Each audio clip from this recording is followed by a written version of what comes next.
Theme song.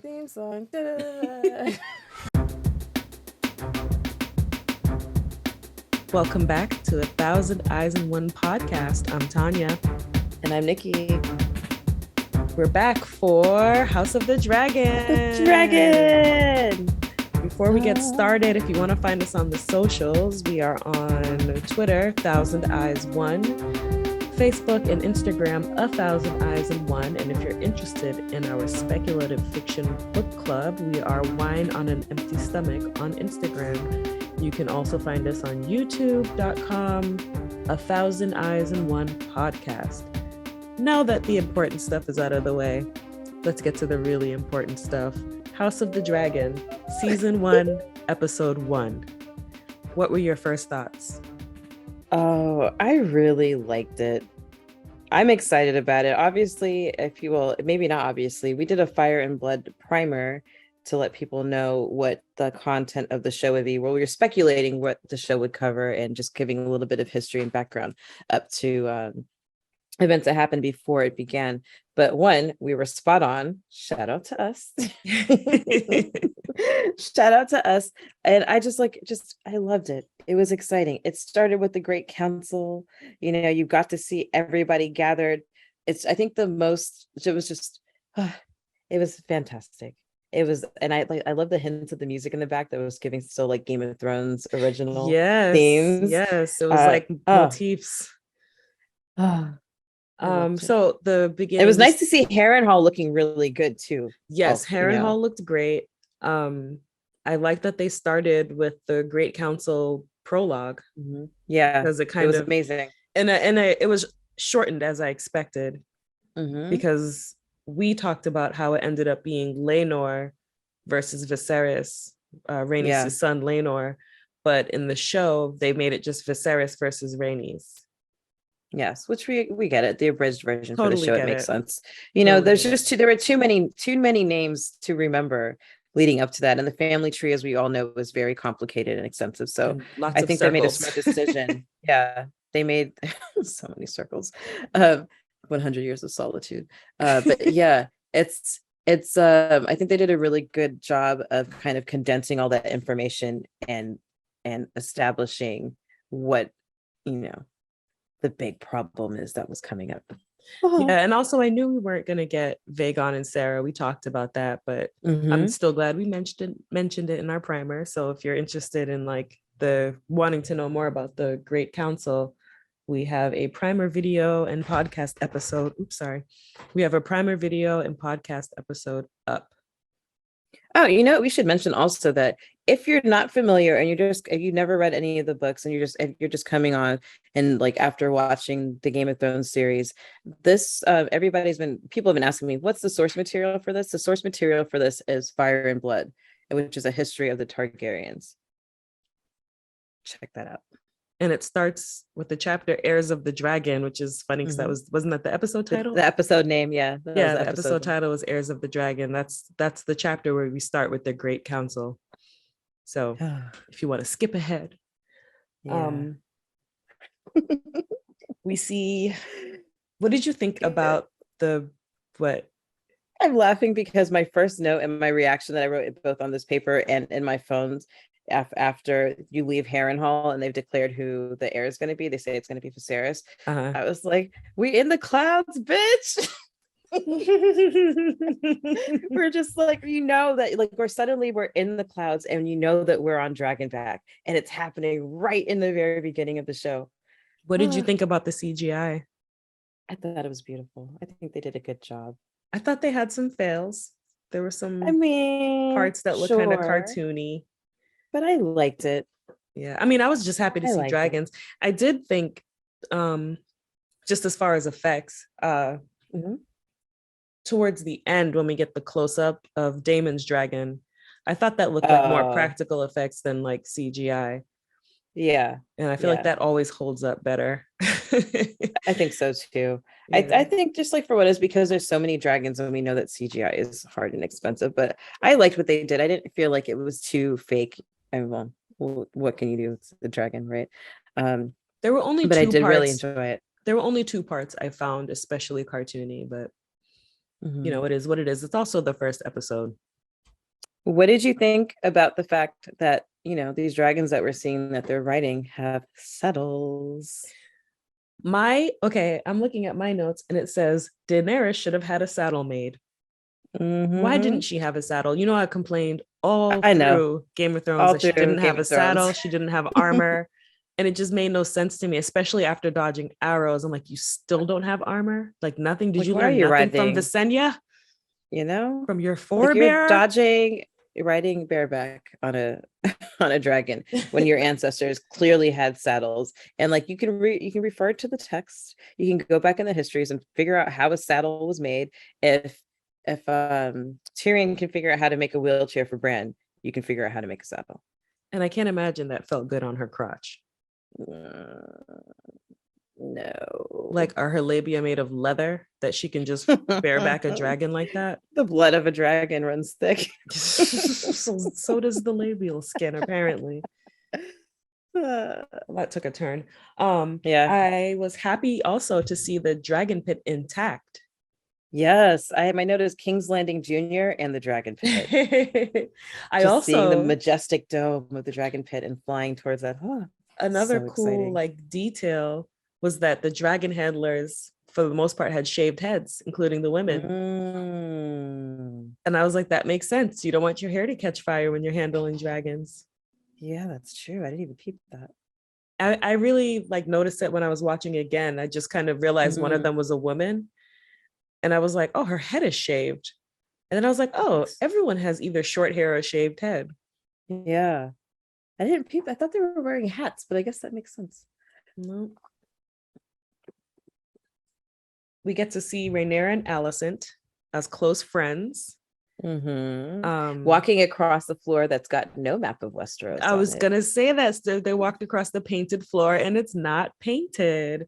I was also kind of getting sapphic vibes from them, like little, you know, lesbian undertones, right? Yeah, I was too. I was like, oh, is this how they're gonna set this scene up? Okay. It seemed like at any minute they were gonna kiss. Yeah, totally. And especially with her comment, she's like, I'm quite comfortable where I am. Yeah, you know? right. I was like, ooh, okay. And when we approach the castle, when they're approaching the castle in the carriage, it looked so different, yet still the same. I think they did a really good job of like showing us what the castle used to look like with the Targaryen banners and stuff, but also with parts that aren't damaged, towers that are still standing. It was fresh and new. Yeah, I really enjoyed that. It was beautiful. Yeah, I think they did a really good job of going through. You know, it kind of reminded me of the opening for of Downton Abbey, where they like kind of focus on all the details and they take you through like the house. I've never watched similar Downton to that Abbey. For me. Oh, we'll watch just watch the intro and we'll watch it later, and we can talk about it. But yeah, I thought that they did a really good job of showing just all the details in the castle, and like, you know, this is, like you said, this is the Red Keep in its glory in the heydays of the Targaryens. It's fan. Love. Love. Next we see Emma in the birthing bed, and she says to Rhaenyra that what was the quote exactly? I don't remember. Something about their birthing bed is their battlefield. Yeah. And that they have royal wounds, you and I. Yeah. What did you think? Huh? Go ahead. I have a question. I was going to say it kind of heavily foreshadows the decisions made later. Absolutely. What did you think about the portrayal of Emma? And like, obviously I'm reaching into like Fire and Blood book stuff here, and we don't really get much of her personality other than to know that she was very young, but I had thoughts.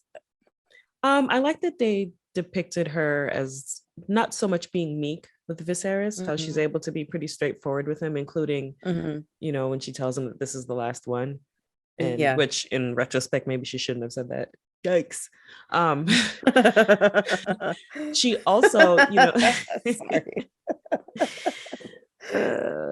sealed her fate. He was like, well, this last, I guess the decision wasn't so hard after all. Oh man. Anyway, before we get to all of that, she came off to me as smart and capable, but also dutiful. Like she's not like an in the field warrior at all, has no desires to be. She's kind of like Sansa in that sense. She's a proper lady. She knows her, or maybe Catelyn to a point too. Yeah. Where she's a proper lady. She knows her duties and she's gonna do her duties, and that's that. I found her to be a touch whiny. I mean, she was in labor the entire time we met her. So I can excuse whiny. And she had a breech baby. Like that's I mean later, no. Everything that came later, like okay. No, but I just mean like even while you're pregnant, having the baby in the wrong position can feel awful. So, you know, we only saw her in labor. We never got to meet her before. So we don't really get to know what she was like. And if there's a time to be super whiny, it's definitely when you've been in labor for days. That's true. In hot ass King's Landing with no AC and no painkillers. No epidurals. Dragon can only give her a little sip of milk of the poppy. Tepid baths, you know. We had a small council meeting where they talked I have a question. Yes. What are the glass balls? I don't know. Those like marble things. I have no idea. Things. I was like, wait a second. I was like, did I miss this from the book? Did I miss, like, is this something that I was like, they're not glass candles? What are these things that I have no idea what they are? I was like trying to rack my brain and think if I missed an artifact, but I don't remember them ever being mentioned. So I guess it's something they just introduced for the show. Yeah. I guess, and I'm sure they'll come to be of significance later. Maybe. I guess it's to signify attendance and that the meeting has begun. Maybe. Yeah. Like maybe we'll notice that Damon's is never there. Maybe. Yeah, I want to know more about them because they're very, like, visually they're very striking. Yeah, I just really didn't know what they were. That was one of the questions I had too. I was gonna say in the small council meeting that it was very obvious that Corlys Velaryon was the only one who actually was trying to have a small council meeting. Yeah, totally. He's talking about the triarchy and focus every meeting. He was focusing on the triarchy. So obviously, you know, that's some kind of issue that's being ignored by Viserys. Instead, they want to talk about the succession and the heirs turning for an heir that hasn't even been born yet. And we don't know if it's going to be an heir. And it made it seem like the small council and Viserys are just focused on the wrong things. Like everything was so trivial compared to Corlys talking about this, you know, rising power that's going to wreak havoc economically. Right, that they think is going to wreak havoc economically on the country. Like that's what a small council meeting is supposed to be about. He's like, you guys are throwing parties when we have actual things to be worried about and things to take seriously. Right. Yeah, I really enjoyed watching him kind of just, it was really interesting to see how everybody else is kind of like playing into the king, you know, and playing into Viserys and like buttering him up a bit and making him, because of course he's excited, you know, they're trying to stay on his good side. They don't know if this baby is going to, one, be a boy or two, survive because Emma has had, as we mentioned, like all these stillbirths before. And you know, what did she say? She doesn't want to, I don't want to bury a fifth baby. She's mourned all the children that she can. Yeah, she's mourned all the dead babies that she can. Children, sorry. Dead children, yeah. And so like I get that they're trying to like keep it light and keep the atmosphere a little bit, you know, less serious, but it is still a small council meeting. They do still have a realm to rule. And Corlys is the only one taking it seriously. And also Corlys was the only one not drinking. I have Corlys sober on my notes. Yeah, he was the only one not drinking. And I wondered two things because he's master of ships, right? Lord of the Tides. He sat at the other head of the table. And I noticed that at the tourney, he sat to the king's right as well. So it made me wonder, well, you know, I guess his cousin he's the wife of King Viserys. I was going to say, must be. He's the husband of the king's cousin. So he's kind of family. Right. But, and because he keeps Damon supposed to be directly to his left. To his left. So it just made me wonder about Corlys's position. It seems like he has a very high position in court.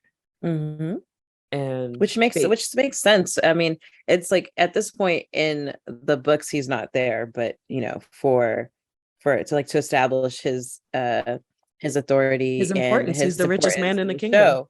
Yeah, exactly. To establish his importance in the show, I think that they did a good job of like placing him. And it seems to me that it's not just nepotism, that he's very capable. Oh yeah. I mean, and I like that they're showing him too. Like, you don't get to see, we haven't seen him in action yet, which I'm looking forward to. I can't wait. Also, he's to very see handsome.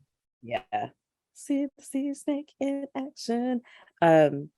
But you get the sense that he doesn't fuck around. And he's gonna be, when things shift, he is a formidable ally or enemy, whichever side he lands on. So the things he brought up in the small council that are obviously going to come up later, I think, just because of how much emphasis he's putting on it. Mm-hmm. And I mean, also, obviously, I read Fire and Blood, but like I'm just going to mention the things he put emphasis on: the triarchy, which at this point is somewhat new. Rhaegus Jahar, who's also known as the Crab Feeder. Those both seem to be really big problems. And also, wait, was this the one? They didn't talk about Damon being heir in this one, but they talked about not in this one how he's running the Gold Cloaks, the City Watch, which are now known as the Gold Cloaks because he's outfitted them with the Gold Cloaks. They kind of get into how they've put in all this money. He's gone through all these positions that Otto Hightower kept saying he wasn't right for. Gave him the city council. I mean, the city watch. Gave him the city watch, and he brought them up, as he said in his speech. He brought them up, and now they can wear these cloaks proudly and whatever. Those are basically the things they talked about in the meeting. But it's telling that Corlys is the only one focused on problems for the country, right, outside of who will the heir be, because at the end of the day, someone's gonna rule. Somebody is going to end up, and they all know it's going to be a Targaryen. So why quibble? Why are we focused on the wrong thing? And the fact that at this point Rhaenyra is still not considered. Yeah, she's still not considered. She's just, I mean, I guess we'll talk about that later. Or should we talk about it now? The fact that she's not considered at all, which is different. That it's different in Fire and Blood. In the books, her the whole council meeting where she becomes the heir actually happens before. And like we were saying, Emma and Viserys' children kept dying, and she was a child who lived, so she was doted upon, and they were like, okay, no, she's going to be my heir. Like, that was not in question, right? They knew that they were keeping Damon from the throne. So like all of this is fabricated for the show, and I'm here for it. Well, I mean, I think that part of it was kind of glossed over in the books. It was just like his children kept dying, and he doted on Rhaenyra. She was his cupbearer, so he named her his heir, and didn't get into like all the background. So at this part, it's just kind of fleshing that out a bit, right? Which again, I enjoy. I have no problem so far with any of the changes. Me neither. I noticed that the costuming, the dresses seem so much less ornate than the ones we saw in King's Landing and Game of Thrones. Oh, you know what? You're right. They are much more of a simple dress. But I guess you don't need to. I mean, simple for a royal. If you have dragons, right? That's true. Dragons are your bling and your drip. You don't. Well, because they say to dress the part. So with like Cersei and that, ruling family, they're the first. Robert Baratheon's first of his name, so this is the first time it's someone else. They kind of have to dress for the part to show people that you are indeed the ones in charge. And I guess when it's been Targaryens for 100 years, and nobody's really questioning that it'll be anyone else, you don't have to focus so much on dressing in this like ostentatious way to make sure everyone knows you're a royal. You just have to show up with your purple eyes and your silver hair. Right. I think that's true. Yeah. So I guess what happens next? I can't remember if we Do we lead? Are we in the Godwood? No, Damon is on the Are we Iron in Throne. the Iron Throne, the OG Iron Throne, the way that it's supposed to be? I gasped I did when too. I saw it. I absolutely gasped. Excited. I was very dramatic about it. I couldn't believe that we actually got the Iron Throne, that, the fabled Iron Throne, that we read so much about. It just brings up budget stuff again, like the show is a success. Give them some money. Give us a little bit more money. Although I will say that when Damon was in the council meeting, I could see his lace. It was very distracting. Yeah. But it's still, episode 1 it's still better wigs than season 1 of Game of Thrones. Better wigs than we had. Another thing was, so the Iron Throne was like basically an iron chair compared to what this was. And also the tourney. Do you remember the tourney in season 1, Robert's tourney of the hand? It looked like, compared to this tourney, it looked like it was held in someone's backyard. Oh yeah, totally. I was like, I kept thinking, I'm like, where did they hold this tourney that Robert had? It was giving like backyard landfill kind of vibes. Like, whoa, it was just so dirty and gross.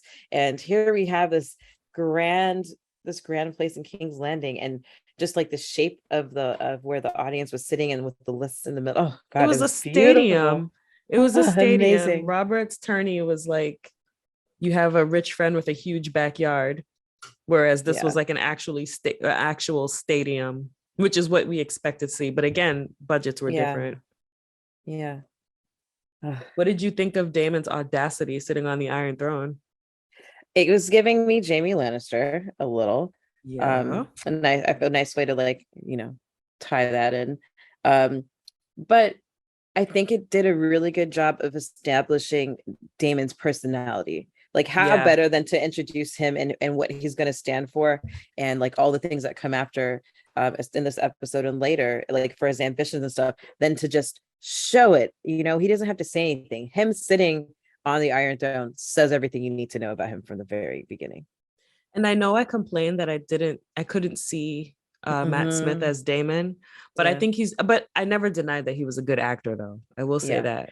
I thought that too. I was like, he's a really great character actor. He brings characters to life, and I think that he's doing a fantastic job. I do wish he was hotter. Yeah. I also wish he was like more muscular. But whatever. Yeah. But I've had that complaint about other characters, so it is what it is. Maybe I'm just like, come on, HBO, give us some meat. Not the butt cheeks, not that meat. We've seen enough ass. We've seen not skinny butt cheeks either. Dornish hen cheeks. No. When I think when he mentioned that the necklace was made out of Valyrian steel, and she was like Dark Sister. Immediately I was like, I want a close-up of Dark Sister. Please give me a close-up of Dark Sister, and let it be really good. Yeah. I also enjoyed them speaking in High Valyrian, because before it was really only Daenerys that we heard speaking in High Valyrian when she traveled and stuff. We forget that that's supposed to be their mother tongue.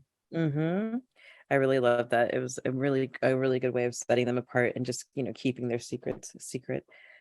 I wonder if they'll switch it up, like because I'm sure you have friends who are from bilingual households, and how like you start a sentence in English and then finish it in whatever other language they speak. And it's like, I wonder if they'll throw that around and make it like a real like 2-language family. And have them kind of switching. Amazing. I mean, because they were switching back and forth between the common tongue and High Valyrian. So it just makes me wonder if like they'll finish a phrase in High Valyrian that they started in the common tongue. Just like, I don't know, it's a tiny thing. Just maybe it's a tiny detail, but I think it would make it feel very real. What did you think about the R. Kelly vibes between Damon and Rhaenyra? So my friend, we were talking about this, and she was like, I don't want to read into this the wrong way, but I was getting like kind of like, I think that I'm wrong here. And she's like, I was getting just like very kind of like some like, some slightly sexual. I was like, oh, no, you didn't misread that at all. You are dead on. Ding, ding, ding. Yeah. And I'm wondering, for the sake of the show, like how far, not to be spoilery, but like how far are they going to lean into that? I don't know. Because it is I hope they don't make it creepy. Scandal. I hope they don't make it creepy. And I kind of feel like they won't, because I watched the making the episode thing after the episode thing. And the way they talked about how they want to treat women characters made me hopeful that they won't lean into the creepiness. So I'm crossing my fingers with that.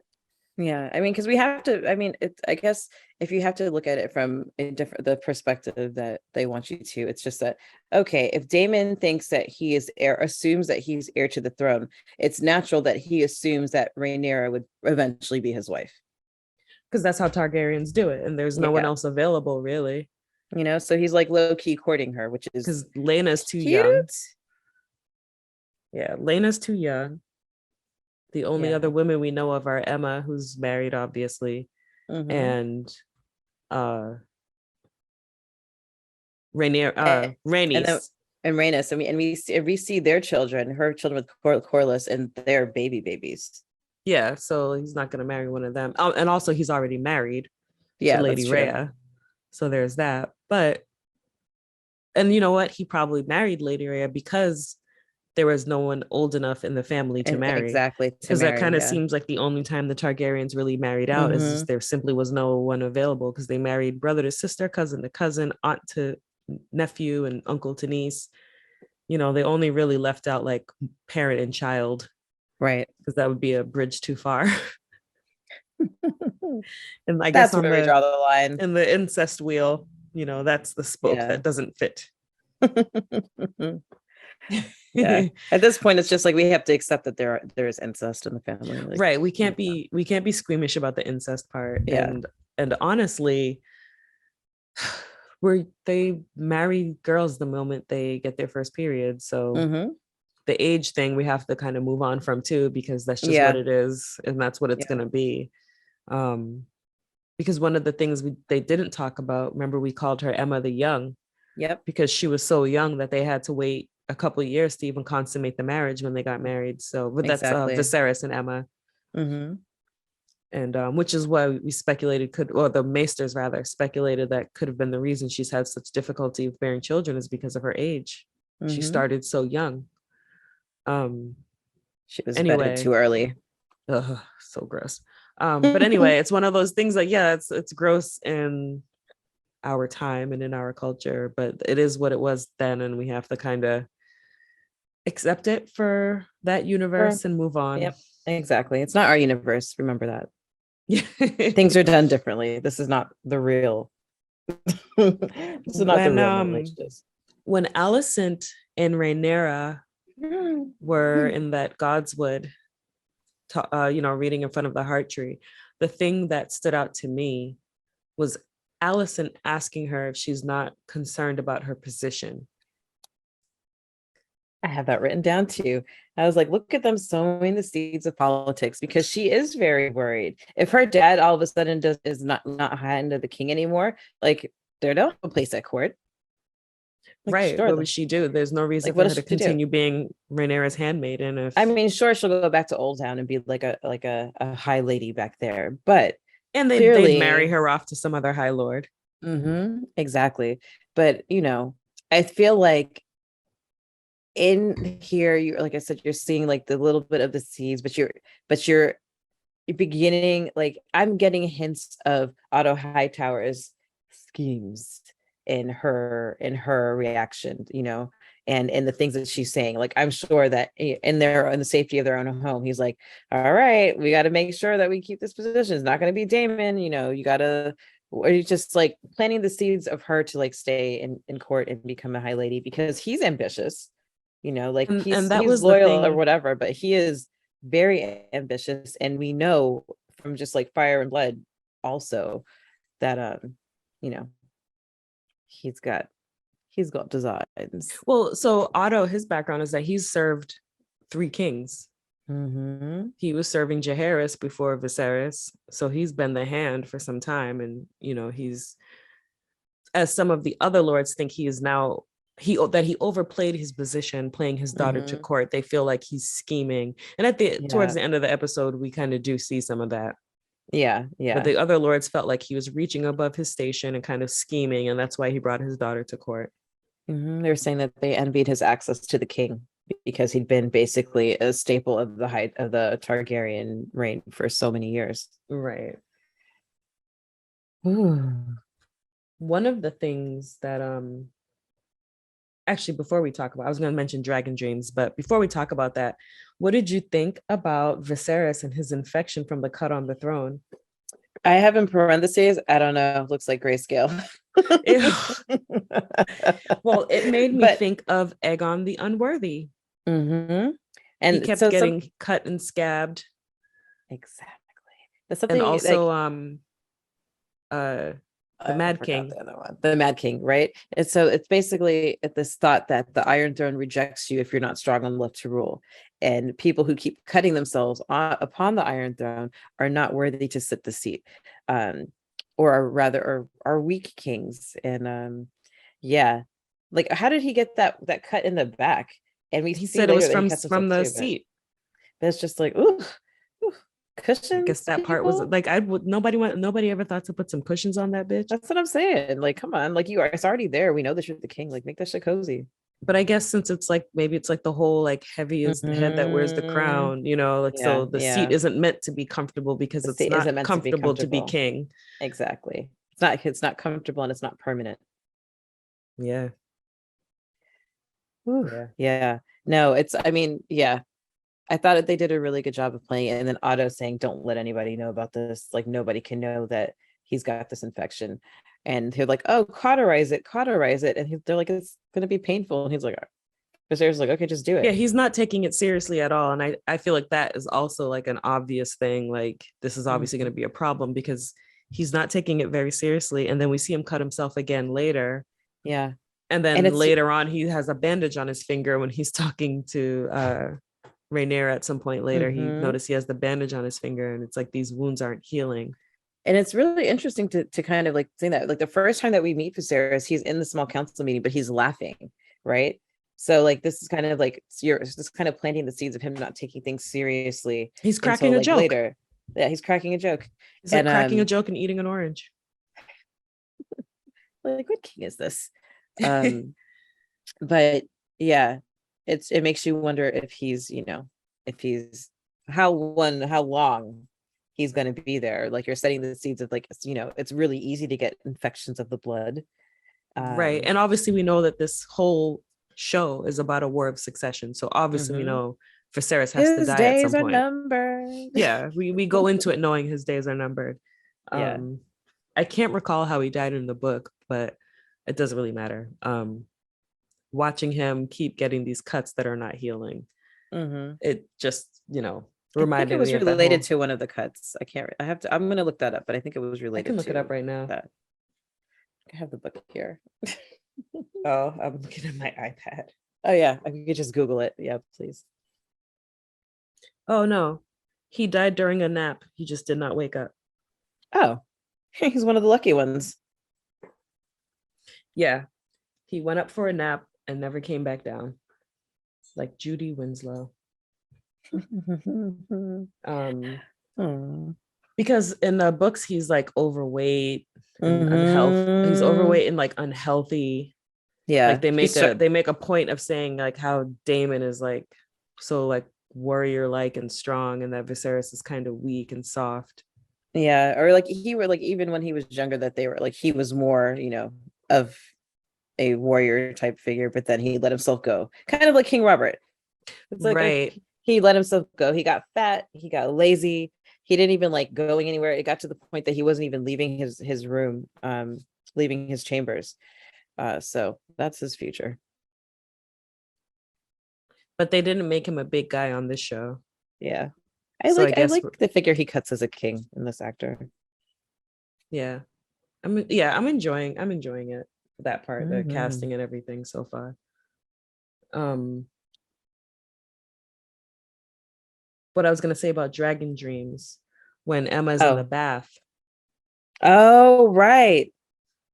The dragon dreams that he's attributing to Aegon the First are not Aegon the First dreams. I don't think he ever said he had dragon dreams. But I don't think any of these dreams. Well, whatever. We'll talk about that when it comes to it. You think they were all just smoking peyote? I feel like it's a nice way to tie the two series together. Well done. Well done. Yeah. I mean, I think that was the intent, was just to have like some little Easter eggs to tie it together, because I don't recall Aegon being a dreamer at all. Not once. We would have remembered that. But I did like the bringing in the dragon dreams. And it made me wonder if allegedly these dreams are real. Targaryen dreams often are. What did it mean by him putting his son on the Iron Throne, already wearing Aegon the Conqueror's crown? I had a thought about that, and now it's gone. I wish I had written that down last night, because I was like, oh man. Because I mean, it's like he says that, and then you're distracted by laughter because she's like, oh my God, to give birth to a king, crown, already wearing a crown. I was like, ooh, girl, yes. And that totally distracted me. Maybe it'll come back to me. Yeah, I definitely want to unpack, get an idea of what people think about that dream in particular, if it is true, if it is something that's foreshadowing something else, or because there's never like literal, the baby's not going to be born wearing a crown, and he's not going to put an infant on the Iron Throne to get sliced and diced. Right. But just what could that dream mean? How would we interpret it? Oh, I was like, it made me go to, the new Aegon Targaryen, aka Jon Snow. And how, because now I'm thinking about like his birth, and also Emma's birth of the baby who didn't live, and this it seems like there's maybe some loose, if you put your 10 hats on, correlations there. Man, I wish I remembered what the setup is. Like, it's a weird setup with Damon and the dismissal of Rhaenyra. I don't know what that means. I have to watch again, I guess. Which part was that? I don't know. It just says that. I mean, it must be after, in the scene after, what you call it, the weirwood. I don't know. I'll have to watch it again. That's fine. I don't think it's that. And if it comes back to me, then I'll mention it on the next one. Okay. Well, we get more Damon and his gold cloaks cleaning up the city. That was brutal. I just, not before even you go on brutal as the episode was going to be, but that was like, it's like, oh, okay. What were you going to say? Oh, I just like the gold cloaks being worn to the side instead of like covering the entire back. I felt like, as a costume design choice, like it was kind of nifty to have it just covering the side and not like attached, right, like a cape. Yeah. I really liked that. I liked it too. And that's another interesting thing, is to think that the gold cloak fashion has changed over these years, which of course any fashion would change. Yeah. Like, because at one it's point, not you their have technology. Like, right. It's at one point you have like these gold cloaks are being provided by the prince, right?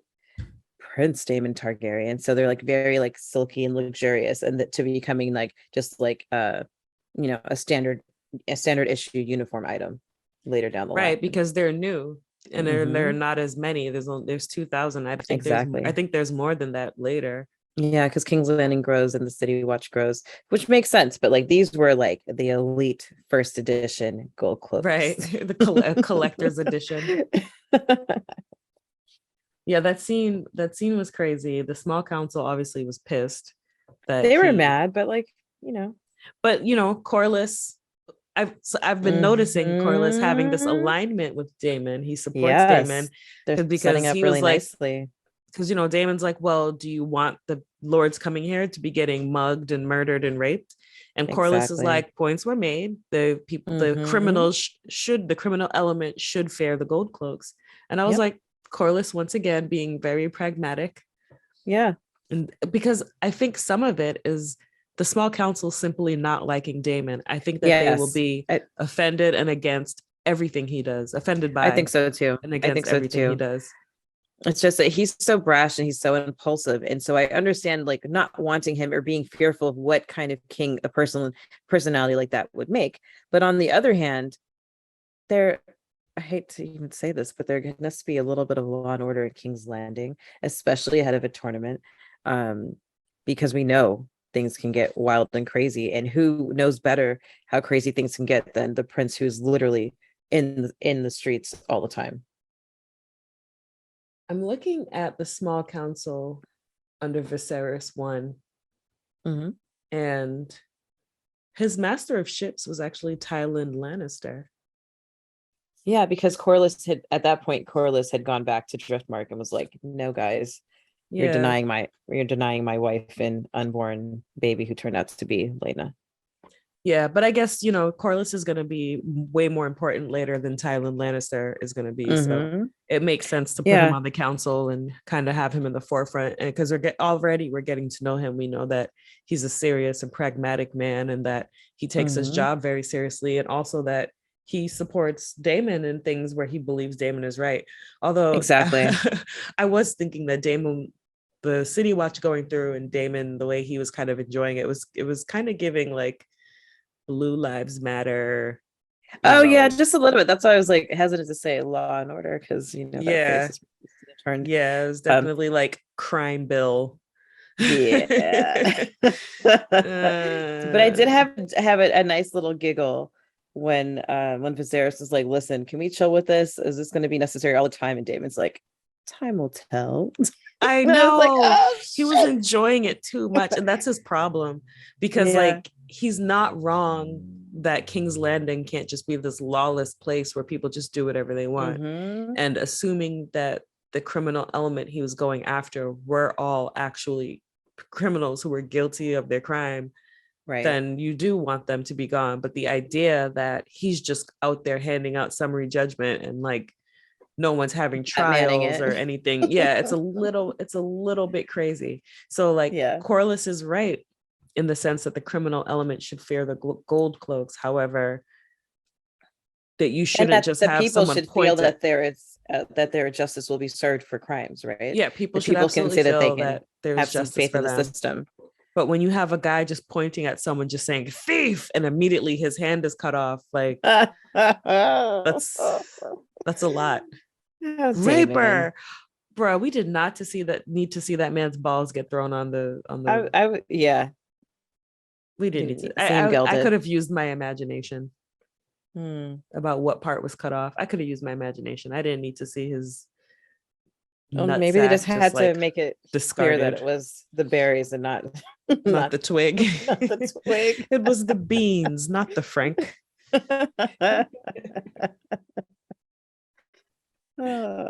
This is fun. I miss doing this. Me too.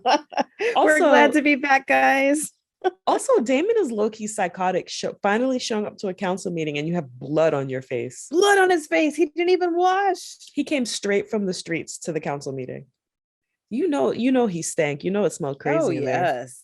And then he had the nerve to troll Hightower about his He was trolling the shit out of Hightower. So we see that Damon is indeed, like, we could see why people don't like him.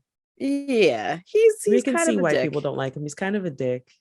He's very much an entitled prince, right? He's like, listen, you can't say shit to me because I know that I'm going to be king. Right. Is my brother's the king, what are you going to do? Punch me? You punch your prince, you lose your hand. So I don't know. It's tough. It's like, I can see both sides.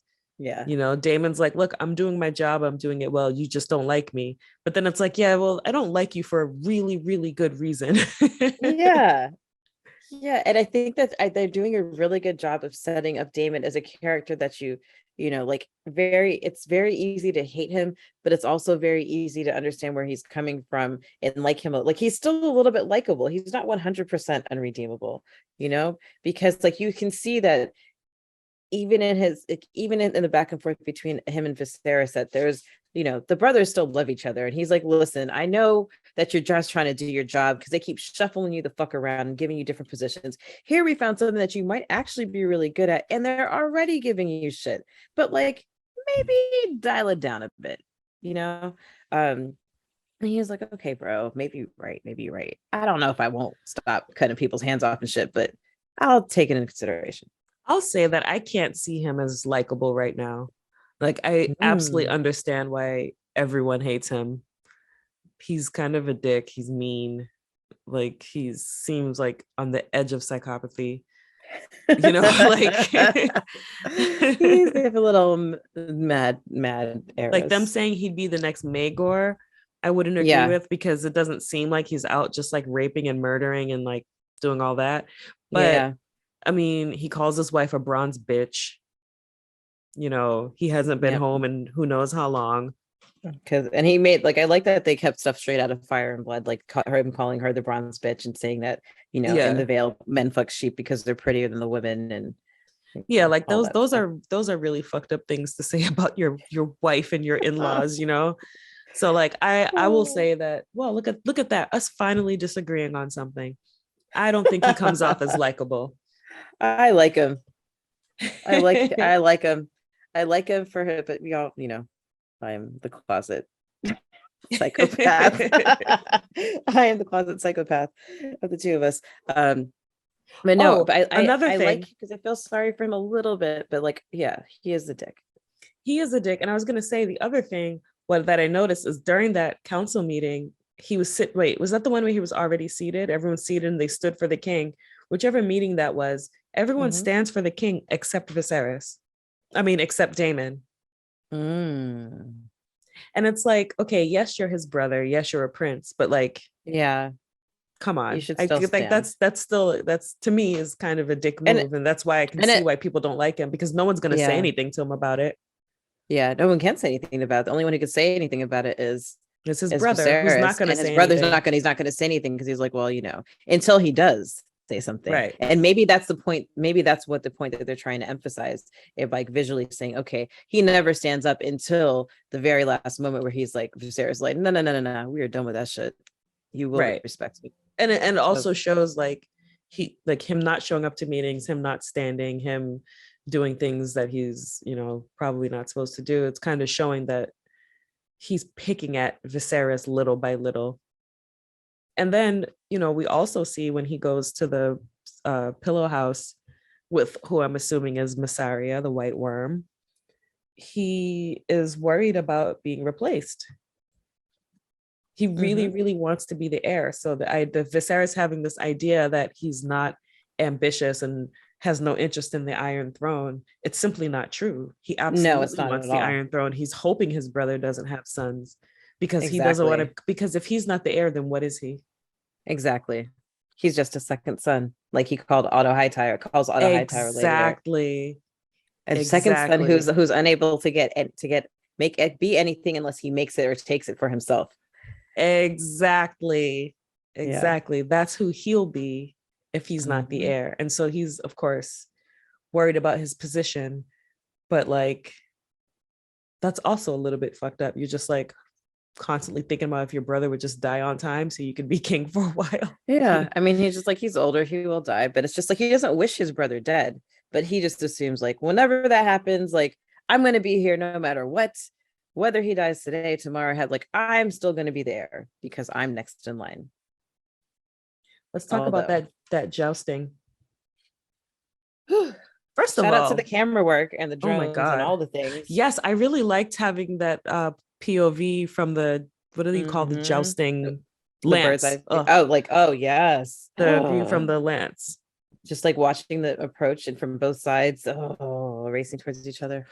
So my question is, the best jousting scene. It's like some of the best jousting scenes. It was a great. You don't ever get to see it from that perspective. It was a great jousting scene, and it was extremely brutal. What I didn't understand was I thought they used blunted weapons for tourneys. So was that something that came later because people kept getting killed or what? I know houses kept losing heirs. I don't know. Maybe because I mean I was not expecting to see someone get their face ripped off. Me neither. There was like pieces of his head left behind as they dragged his body. As they dragged him, yeah, you peeped that. Oh, it's like fell off. Oh my god, like a piece of his face just fell off. Gristle. It was so gross. But I thought they used blunted weapons. I was kind of surprised to see that. Also, we got our answer. We got our answer to the question. Do people call Rhaenys the queen who never was to her face? And the answer is yes, including her cousin. I'm like, maybe only her cousins. Or maybe only her cousins because they can get away with it. Exactly. That was my thought. I was like, oh shit, he really said that. I was like, okay, well, they are fam. Right, because her mother is Jocelyn Baratheon, so that's her cousin. something Baratheon, Boromund maybe, I don't remember which Baratheon that was, but also Otto saying you could have his tongue for that. And it's like, God damn, Otto, like we're having a good time. He's so bloodthirsty, like chill out. He was like, let them wag. Yeah, like that's not going to change the succession, is it? And it's not like she's trying to overthrow her brother or something. It's just that's what people call her because she could have been queen and possibly should have been. You know, it's like, well, whose honor were you really defending here, Otto? Right. Otto looking for trouble, trying to be like, look how on your side I am. Yeah, exactly. When Damon chose Gwaine Hightower as his opponent, I was like, see, here we go. I mean, I laughed. I laughed too. I laughed when I saw the tower on the breastplate, and I was like, oh God. I was like, here we go. I don't think that this is true for the show, but in the books, Gwaine is the second in command for the City Watch. Oh, for the City Watch? Yeah. So yeah, I don't think that's true in the show. He didn't seem to be anybody of any position. Right. He's just somebody from Old Town, Chelsea. Yeah, there for the tourney. But yeah, him purposely picking Gwaine Hightower was just that I will say that asshole move was kind of delicious. Yeah. Well, see, this is why I like him. I like the deliciousness of his asshole moves. No pun intended.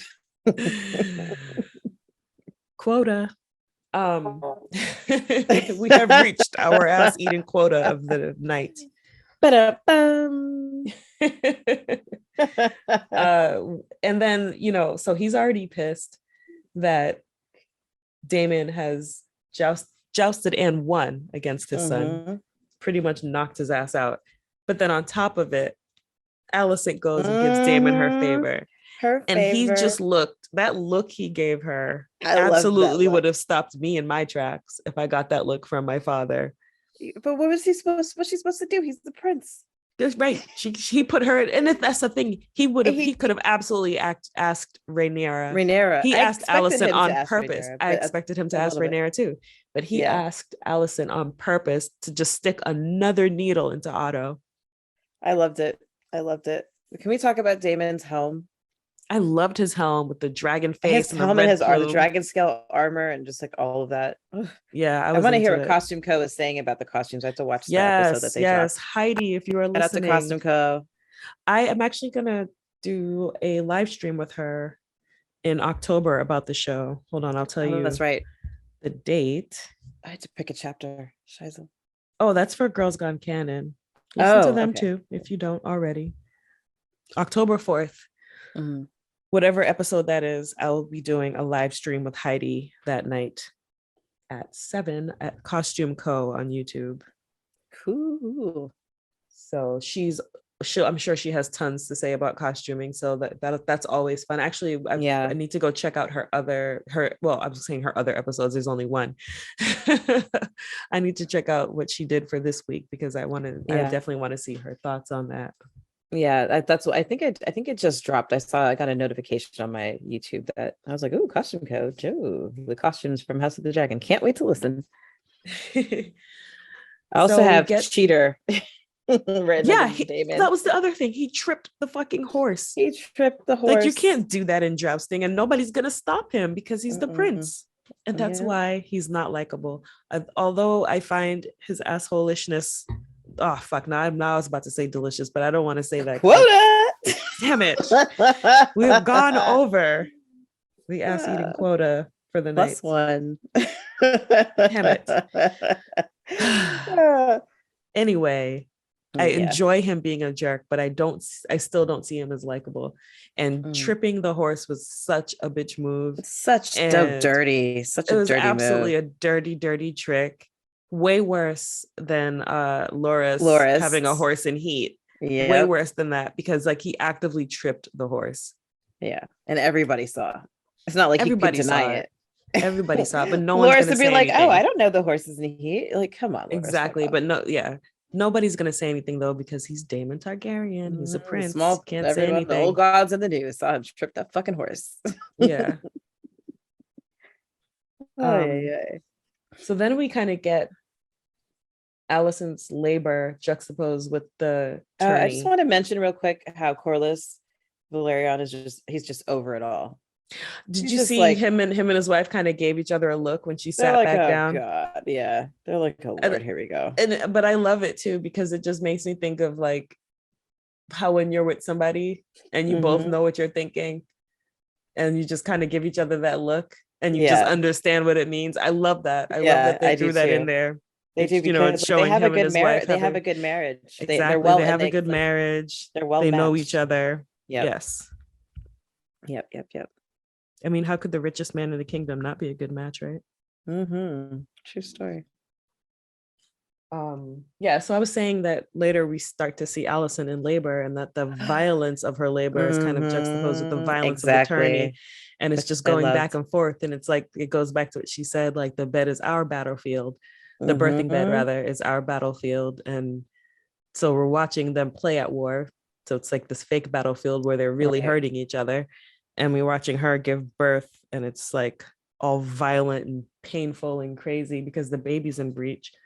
Yeah, I don't know if you've ever seen someone try to turn a baby in breach. Have you ever seen what that looks like?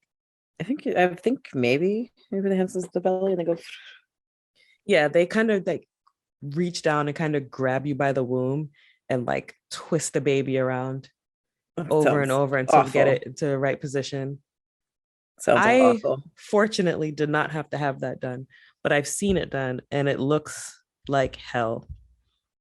And so to think of what that's like, especially in that, in that time period, in that time where because later the Maester's like, well, we do have this method that we learn about, but it's just, it's, no. I really did like the juxtaposition between the battlefield and the birthing bed. I forgot to say that with the jousting, when Gawain was going against Damon, we got to get a glimpse of Alicent's anxiety. Oh yeah, her nail biting, her nail digging, nail biting, and her cuticles were bleeding. And then you saw Rhaenyra reached over and put her hands down. I was like, oh, listen, it's okay. Right. Or even to be like, hey, stop picking your nails. Yeah. Because if she knows her that well, she knows that that's an anxiety thing. So to take her by the hand and just try to comfort her. Right. Ground her, I guess. So back to these gruesome tourneys and births. When I rewatched, I realized I could not rewatch that birthing scene. That horrible C-section had me twisting in my chair. It was awful. It was just like, I think just all the things that are leading up to that too, you're just, okay, well, here's Viserys, and we know that he loves his wife, but now he's presented and like we kind of know she's gonna die. We kind of know that this is it. But you kind of think it's like she doesn't stop bleeding over, you know what I mean, like something else. I didn't see it as like him agreeing with the Maester to give her an old school C-section where they cut you down your uterus instead of across at the bikini line. That's just like open up your abdomen. Like that's horrible. And the fact that she had no say in it at all. That the fact that she had no say in it, like not and to be like, oh, you're going to be for her life.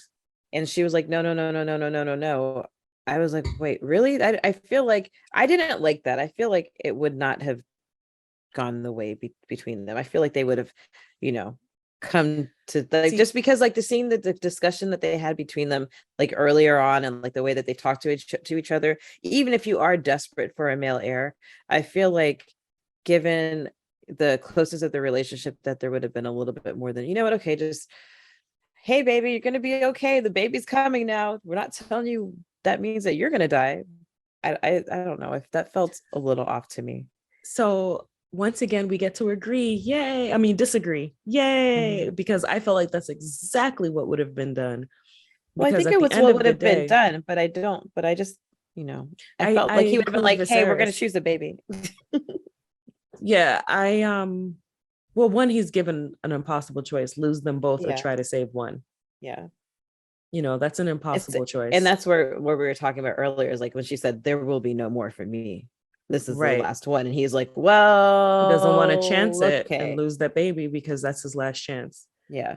So he didn't want to chance it. I will say my husband and I had the discussion and I was like, choose me.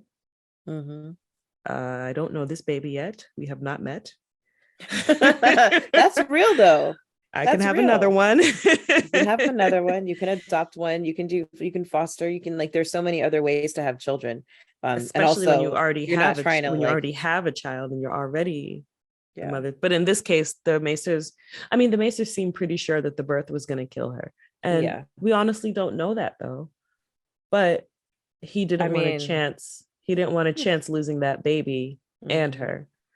But I absolutely, his focus, despite having Rhaenyra there, and despite knowing Daemon could be his heir, his focus on having a boy, and then her saying that this is the last one, I think made him really desperate.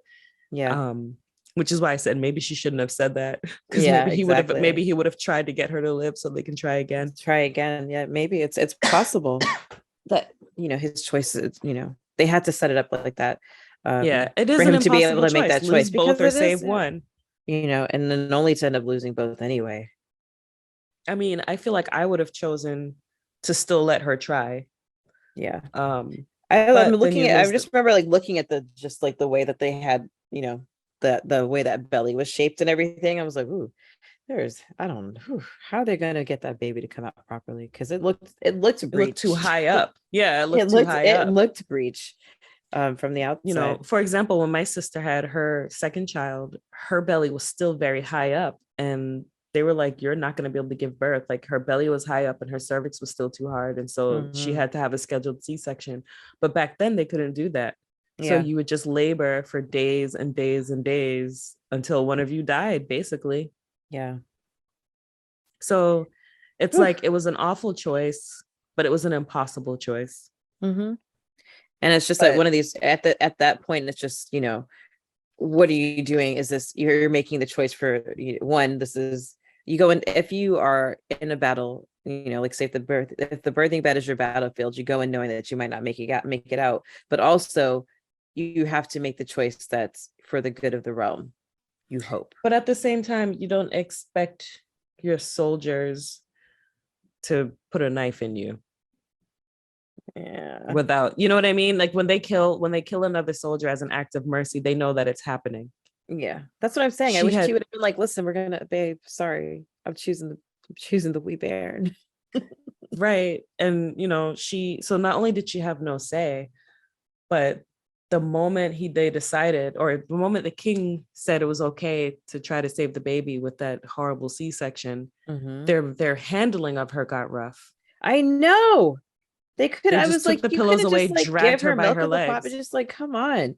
I mean, he said he'd given her as much as he could without hurting the baby, but that far in, she's gonna die anyway. Just like drown her in it. You still have time to get the baby out. Just like drown her in it. But their handling of her became very rough, and at that moment, she became just a womb. Yep. And that's what a lot of the desperation in her eye. She was literally begging for her life. She was begging for her life. It was horrible to watch. Awful. And, it just reminds you that these queens, these ladies, at the end of the day, they're just a womb. They're just a womb. It's a place to make your heirs. And then when that one dies, you get a new one to make more. To make more offspring and hopefully get some heirs. And then your daughters, you just sell their womb to somebody rich to make, their to give heirs. You some kind of standing and position, and also so she can go be a womb for someone to give them heirs as well. Man. So it's just a reminder that low and high born, at the end of the day, these women are just walking wombs to them. Baby factories. Yeah. That sucked. Also, another cool juxtaposition was Damon, what he thought he won. Oh, yeah. That versus Viserys's grief. Oh my God, yes. That, and then the whole thing with Otto walking in, because I was like, how are they gonna? I expected I didn't expect it to play out like visually the way that it did, right? I thought that we were going to see Damon in the brothel and he was going to say it, he was going to be boastful and say it. Like, it's like he was kind of goaded into giving that speech at the that there, but the way that they cut it together, like it drew out the tension and it made it seem, I mean, I don't know. Like, I feel like the way that they portrayed this in Fire and Blood is that Damon was out there and he was like, "Hey, king for the day, I'm still the heir, blah blah blah blah blah blah blah." But the way that they portrayed it in the show, it made it like, I was like, I meant at the tourney, while he thinks he's beaten. Sorry, I'm skipping ahead. Yeah. I meant that. Yeah, when Kristen Cole. When he thinks he's Kristen Cole, he's celebrating while Viserys is already grieving, and it kept going back and forth. And I was like, "Oh my God!" I picked up on that too. Yeah, and so that kind of, I think, in a little way, foreshadowed the whole "heir for a day" comment. Yeah, which we accidentally spoiled in our primer, but it's an episode 1 though, so is it really a spoiler? No surprise there. Come on. So he gets, and then you see what you call it, Rhaenyra becoming enamored of Sir Kristen Cole.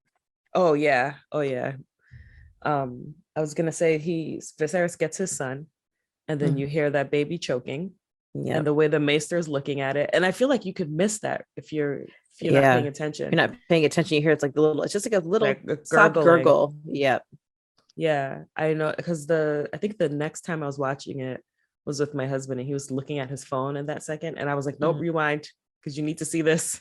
And it's like that little bit of gurgling, and the next thing you know, they're at a funeral, and you see this little shrouded body, and it's like he got his son and now it's gone. And here's Rhaenyra having to cremate her mother herself, mother and her brother, which it's obviously hard for Viserys, it's his wife and his son. However, he's the adult there. And exactly. He needed to be there for her, and I felt like he wasn't there for her. I think that he's also just like way down by mountains of guilt. It's like, okay, you lost your wife, you lost your baby, you made the decision, so he could have that you didn't, like, no matter what you did, you didn't win. You didn't get anything. You were about to have everything and you lost everything. And it's like, I would imagine in that moment thinking, I should have just let her deliver it, because they were both going to die anyway. At least I could have been holding her hand without her looking at me in fear and screaming and begging for her life. Because that's like, a last memories of your wife is just her being terrified, her being terrified and feeling betrayed. By you. Oof. Like, that's a rough one. That is absolutely rough. Maybe that's why he couldn't give the final command. He'd already done too much. But I felt mostly bad for Rhaenyra in that moment, because she's looking to him and he's not there for her. And it felt like Damon was really there for her in that moment, in the way that he can be. What did that remind you of? The mental type. Did that remind you of anything? When Daenerys had to burn her husband and child?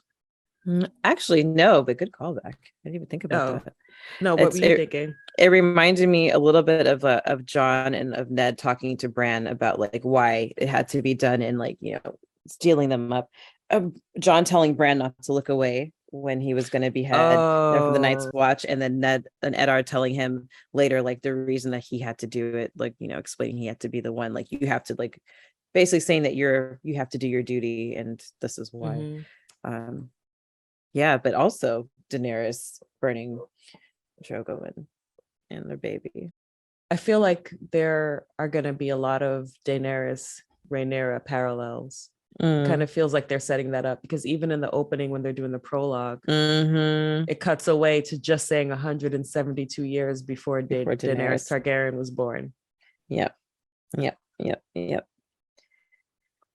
Like I said, it's a cute little setup, make it neat and tidy. Fine. So how out of line was them having an immediate meeting to discuss the succession the night of the funeral? The night of the funeral, I was like, dude. I mean, no. it's just like, wait a second. Okay, you guys couldn't wait. You couldn't wait. Like they don't have any shame. None. And I like that at this point now, just Viserys is like driven by all this grief and stuff, and you're like, he to the point that he's now screaming and shouting at people, now telling people to shut the fuck up and sit down, or he's talking about you crows coming to feast on. And I was like, a feast for crows. Mention those bucks, baby. The longest and most tedious one of them all, but mention it anyway, in my opinion. Yeah, but I think that he was right to put them in their place. I mean, because even at this point, Corlys is like, listen, I'm not going to participate, but if we do have to examine claims, first Corlys, I was gonna say first, like, Damon before he even brought his wife up, he's like, you have an heir. It's Damon. Just because you guys don't like him doesn't mean doesn't make him not the heir. Like, we've established this. But if you do not accept him, the old king had another child who came before grandchild. So, well, I'm saying, like, it was from his son. Right. So because Rhaenyra is the daughter of the eldest, the first child of the first son. Exactly. And so she's the first child of the first son. And and then we get Otto Hightower suggesting Rhaenyra, not Rhaenys. See, these names are too damn close to each other. We have Rhaena, we have Rhaenys, we have Rhaenyra. Like, come on, cut it out. Why are you confusing me, George? Have you ever seen that meme where it's like, is this a Black person's name or a George R.R. Martin character? And it's like Jaehaerys. Have you ever seen that? I've never seen it. That's amazing. And some of the names, I was like, wow, Damon, Jaehaerys. I could see it. I could see it too. That's hilarious. Rhaena. See, take that, fandom. Maybe they are all Black. I mean, nobody said that everyone in Valyria was white. It was just that the Targaryens were. Mm-hmm. That's all. It's just white hair. Just said they all had white hair. Yeah. I'm guessing they didn't bother with purple eyes because they don't want it. But I know with Daenerys, it was because the contacts were such an issue. Yeah. I wish they could have just done purple eyes. It'd make me happy, but whatever. I'll take it. Yeah. But it's just like, it was very disgusting display on the part of the small council. Like, oh, all of a sudden now you want to be serious and talk about matters of the realm? Like, let the man grieve. Right. But the thing is, the matter of the realm they wanted to discuss was still the succession, not the fact that this triarchy is gaining power, like Corlys was telling them that he's worried about. And I mean, I guess you could say if he's Lord of the Tides, then pirates are going to be more of a problem for him than anyone else. Concern. However, it is still a problem for the entire realm. Lord. Otto Hightower, what do you think was in the raven that he sent to Old Town? I guess it was just a note that the queen died. I think it must have just been a note that the queen died, or maybe he's asking, I don't know, maybe somebody shows up in King's Landing. I'm trying to think of who he may have like requested to come. Because wouldn't the maester send a note to Old Town that the queen died, not the hand? That would seem to make sense to me. I don't know. I feel like it would be the maester's job to inform the realm that the queen died. Yeah, so maybe Otto's calling somebody in. I wonder who. Question. I don't even think as you're saying that, I don't even think I peeped that he sent a raven. Maybe I missed the scene starts with him sending a note and asking for them to send it via raven. Is that before Alicent comes in the room? Yes, right before she comes in the room. Maybe I was just distracted and disgusted by what came next that I forgot. Yeah, I'm trying to pimp her out to the king. That was so fucked up. Wear one of your mother's dresses. Ew. Oh. It was so fucked up, and she looks so scared. She's like in his chambers. I felt so bad for her because unlike I feel like she knows more of the world than some of the other ladies that we've seen. It's like I feel like she's been taught. Because her daddy ain't shit. Well, yeah. Because like this is how you work those goodies. This is how you get your position. Exactly. Tears aren't a woman's only weapon, according to Cersei. Yeah. But yeah, that it was gross. But I think that they did do a good job of like taking her position where she was like with the old king, where she was reading to Jaehaerys and visiting him after his queen died, and substituting, like kind of like merging those two storylines and replacing it there. So that I do approve of. But yeah, because I think gross. In Fire and Blood, Alicent is older than Rhaenyra. They're not buddies. They're not buddies, and Alicent's much older. It actually took me a little like a moment for me to place her, because I was like, oh wait, they're not the same age. Like, no. why are, and then I was like, oh, that's who she is. And then it clicked and I was like, oh, got it. But which makes it just what comes later kind of meh. Yeah. It's just like, and you see, Otto Hightower is horrible. He is. And I think just like, if we go back to the conversation that they're having where Rhaenyra and Alicent are in the Godswood, and they're talking about like position and stuff, you're like, okay, this is what she's talking about, like here are those moments realized. Or even like, at the joust where people are handing out favors and she's sitting there like, why is she so, I remember thinking, well, what is she so nervous about? Like, there she is, hand of the king's daughter position, like, but it's an opportunity for her to see and to be seen by everyone. All these suitors, eligible suitors. So yeah, like I really felt bad for her, and like, just the way that they played up, she's like, oh, histories, and when I wish that somebody would have said these things to me when my own mother died. And it's just that was also sweet, because it's true. Yeah. People speaking to you in riddles when you lose someone close. Yeah. I feel like, what? Go ahead. Go ahead. I was going to say, I feel like people feel that they aren't allowed to say what it is that happened. Yeah. Yeah, exactly. They can't be like, oh, your mother died. They're like, oh, I'm sorry. I mean, oh, sorry for your loss is so cryptic. Like, which one? Girl, this summer, that absolutely was the question. Which one? And yeah, so it's like, I don't know, you still see her youth, and you see that she's innocent, but not so innocent. But you see that she knows that she has to play the game, because this is the moment that the writers are leading us to believe that she's been groomed for. Yes. To step in. Absolutely. We know that anybody who knows Emma probably knew that she was going to die giving birth one of these days. Right. Mm-hmm. Let's keep it real. So, but like, we know that she was brought to King's Landing for a purpose, to marry well.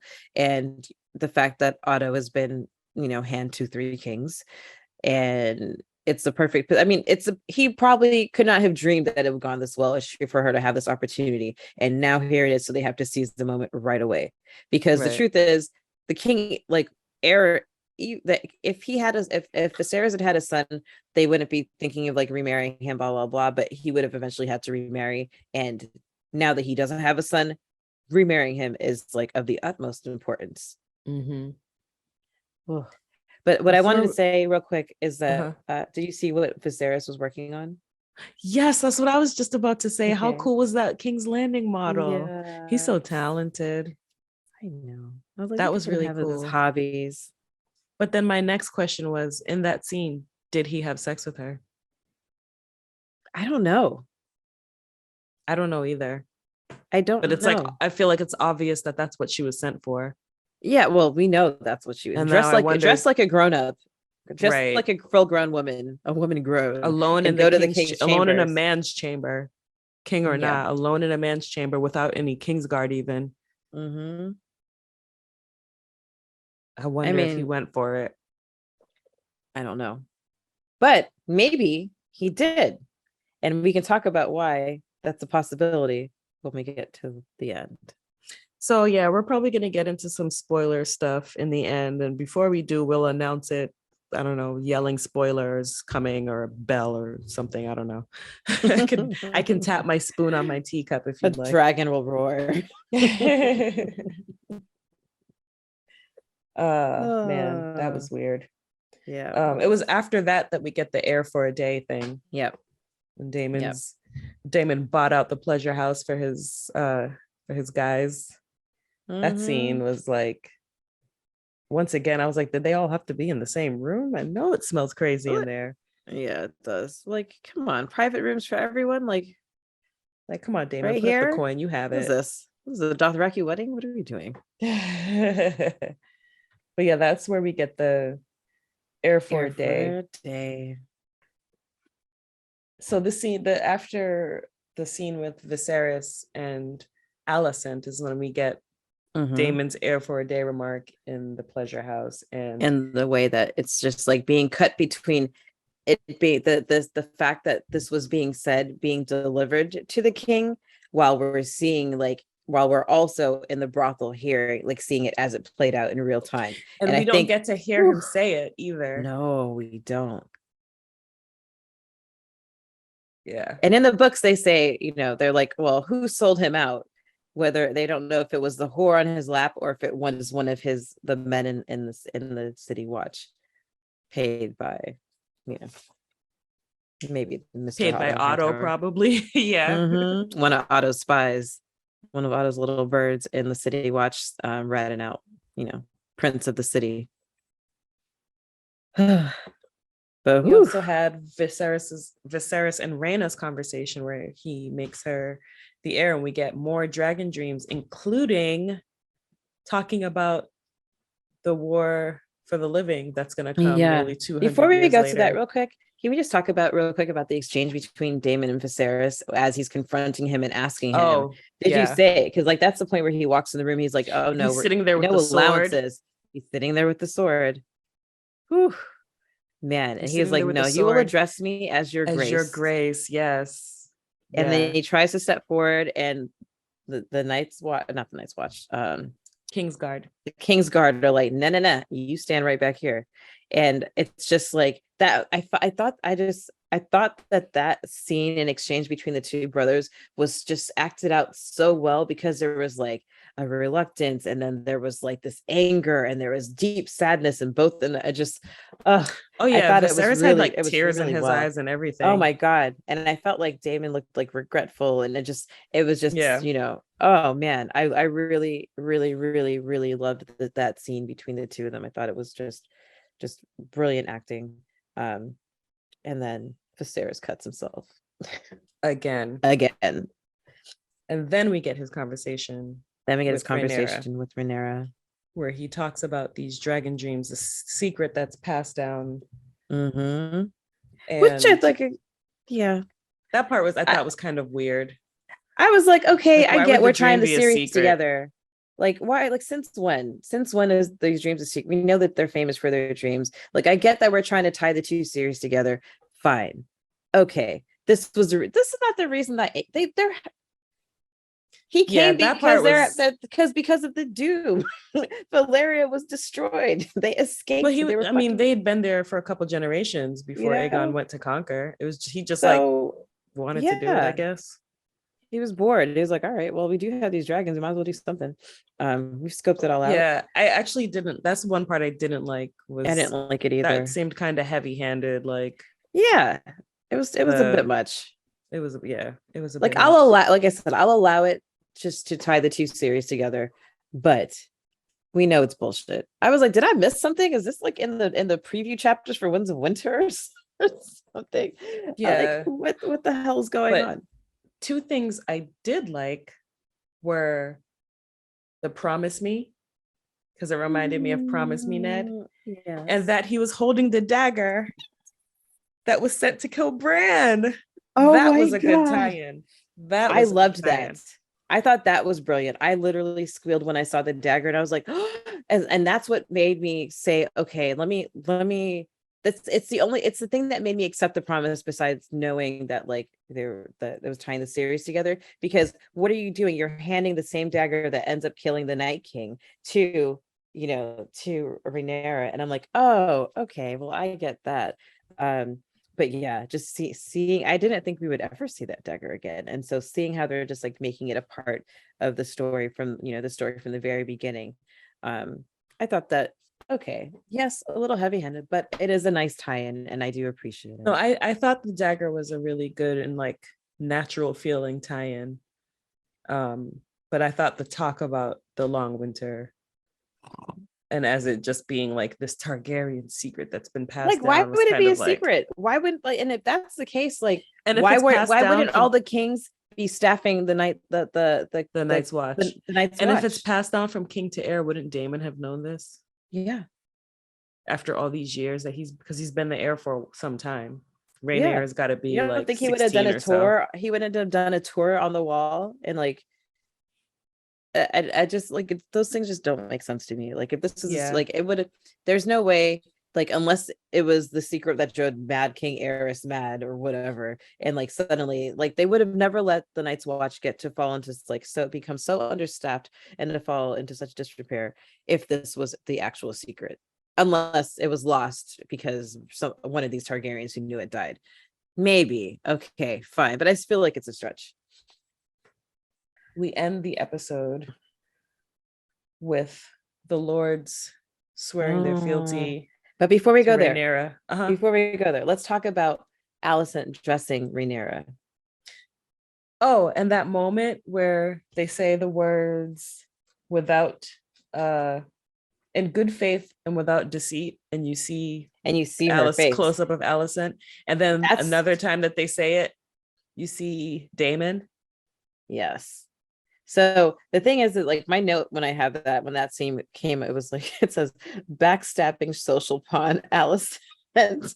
And I think that in that moment is the one that makes me question whether or not she's smashed with the king, because I'm like, oh man, like what's coming? What's going on now? Like here you are, here's your homie who's getting named to be the heir. You know, she's next in line for succession. She's going to be queen, but you have been set up to marry her dad, which means that you're going to become queen. You know, like the seeds have been set for this. So this rivalry that, you know, this is Rhaenyra, like whether or not she wanted that station, here she is inheriting it. And here you are always worried about your position, like, and playing the game to maneuver yourself, or, you know, playing your father's game to be maneuvered rather into this position of power. And just like watching her throughout the scene makes me go, oh, well, maybe they did smash. Maybe she gave the young cheeks to the king. Like, and also you would think that instead, if she were the mastermind, which I don't think she is at all, her father clearly she is not. She's no Marjorie Tyrell. Why not think to be the first woman hand? You're Rhaenyra's closest friend. You could be the first woman hand, the second most powerful person in the kingdom. That's a good move. That's a thought I hadn't considered. I'd rather be a hand than the wife. Yeah, because at least if you're the hand, you're not a womb for hire. Yep. You still have you are for your husband, unless you just stay unmarried. Yeah, but it's like, but she doesn't crave the freedom that they're trying to, like, you know, that Rhaenyra is craving, you know, like wanting to explore. She's and like all that. Sansa. She's like, ready to be a lord's wife and bust out 10 babies and, you know, serve the realm in that way. Yeah, which, if that's what you want, is fine. Yeah, all right, do you? Yellow. Yeah. But I think also that watching that whole scene really kind of serves to set, you know, the rivalry to come, and makes it that much sweeter and bitter and juicy. So I'm looking forward to that. Yeah. So yeah, we skip ahead and we've got the lords, you know, swearing fealty. I was like claiming fealty. I really liked her costume in that scene. I enjoyed that a lot. Me too. And I loved seeing Caraxes. Big as shit. Skinny, huge. slender as fuck, but just like a ginormous beast. Well, at that point, that's when their dragons are living in the dragon pit. So they don't have that room to grow like Balerion. Well, I think he was like very big was Balerion's head. Skull? Oh my god. What do they do with the rest of the dragon bones? Do they make it into a powder and people make like poultices and drinks out of it? Oh, they must. Because that's what I would do if I had dragon bones. Dragon bones for sale? I'd make the biggest pot of broth. Like that has to cure something. Dragon bone soup. It has to cure something. Guaranteed to make your eyes dragon purple. stock. Like, oh man, yeah, I made the soup, but I used dragon stock. I love it. I don't know. I'm always thinking about eating fictional animals. I don't know we've talked. I mean, something that we didn't talk about earlier that was in my notes is when Rhaenyra comes into the first small council meeting, and her dad's like, "You smell of dragon," or like her mom Emma says, "You smell of dragon," and then her dad's like sniffs her. Dragon. She said, "You stink of dragon," and her dad's like, on Dragonback you were visiting your mother? And I'm just like, what the fuck do dragons smell like? Is smoky it horse? Or like a smoky lizard? Because lizards kind of stink. They have that weird reptilian smell. So yeah. But yeah, Caraxes is huge. Nice to see him. Nice to see him absconding with his mistress. Right. That was one of the scenes where I thought the dragon looked like a cartoon. I didn't like that CGI there.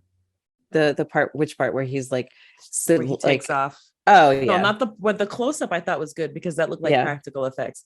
But when it shows them flying off on Dragonback, I thought that looked very cartoonish, and I was like, yeah.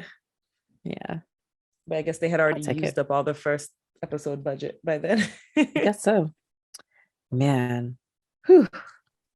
You know, another thing, going back a little bit, I don't know if it was just me projecting, but I thought that Rhaenys looked kind of smug at the funeral instead of like sad. Rewatch and tell me what you think. I will. Because I didn't pick up on it until I watched it. I watched the episode once on my own, once with my husband, and then yesterday I just watched it again because I needed something to do. And that the third time was when I was like, does she look smug? Interesting. I'll have to go back and look for that. Or maybe that's just her face. That's maybe just her resting face. It might be her face. Also, another question about Rhaenys: why is her hair so tall? I don't know. Well, I mean, it's just the first episode, so maybe we'll get to hear more of her, because the thing that we know because of Fire and Blood is that like she's a very, very intelligent woman, and that she was a beauty, and she was like, you know, they were like, she would have probably made an excellent queen. She was like Visenya reborn. Yes, because she was a fighter too. Yeah, you know, dragon rider. She was a fighter. I really hope we see her fighting. Oh man, get some flashbacks. I can't wait to see these dragon battles because they've been so one-sided. I cannot wait. I'm so excited about that. What does it look like? Should we do a spoiler section, or we should just save that for another time? I'm actually okay without doing a spoiler section. I think so too. I think I'm cool. I feel very fulfilled. I feel like we've covered a lot. I feel like I'm excited. I mean, you know, I don't watch the after show anything. Like I save those for when the season is over, and I'll go back and watch them. But yeah, I'm very excited about the next episode. Do we know what it's called? I want to say that it's called The Prince That Was Promised, but I am gonna check and tell you. Shut up. No. More music. Oh man, he is just amazing. Excellent. Yeah. That was the second episode is called The Rogue Prince, which is the title of the short story that we get the Dance of the Dragons in. So no, I'm sorry, the title where we get to know Damon really well. Yes. So The Rogue Prince, I think that means we're going to have a Damon heavy episode, which I'm into because I enjoy Damon. I don't think he's a good person. It's sort of the way I absolutely love Cersei, but not because I think she's a good person. Right. I just think she's a wonderful villain. Yes. I'm not saying that Damon is a villain quite yet. I'm just saying that he is just not a likable person, and I'm sure it'll come out. His charm will show up later, maybe. Yeah. But I guess that's it for us then, right? Yeah, I think that's a wrap. Oh, that was fun. That is a wrap for our first show episode in a while, especially in this universe. It's been so glad long. to be back. So glad to be back. And obviously I love talking to you about it. I can't wait to watch again Sunday night. Moments after I baptize my child, I'll be ditching the whole family. I'll be ditching the whole family to go watch House of the Dragon. Sorry guys, my time's up. All right, well, if you want to find us again on socials, we are Thousand Eyes One on Twitter, 1,000 Eyes and One on Facebook and Instagram. Our speculative fiction book club is called Wine on an Empty Stomach, and our next book is called The Gilded Ones. I will put that in the show notes. We will be back next week to talk about The Rogue Prince, which the title just makes me really excited. They actually dropped all of the titles already. I don't know if you want to know them. Yeah. Fuck it. Let's do it. Hit me. Episode 2, The Rogue Prince. Episode 3, Second of His Name. Episode 4, King of the Narrow Sea. Ooh. Episode 5, We Light the Way. Episode 6, The Princess and the Queen. Once again, short story title. Okay, yeah. Or novella, rather. Novella. Episode 7, Driftmark. Episode 8, The Lord of the Tides. Episode 9, The Green Council. And episode 10, The Black Queen. Wow. So, yeah, definitely. That is exciting. Into that stuff. Oh, also, if you want to find past episodes, our past work, you can go to thousandeyes.podcast.com. That's where we put all of our previous episodes and our YouTube links, which if you want our YouTube, it's youtube.com, 1000 Eyes on One podcast. I've been Tanya. And I'm always Nikki. And we're out.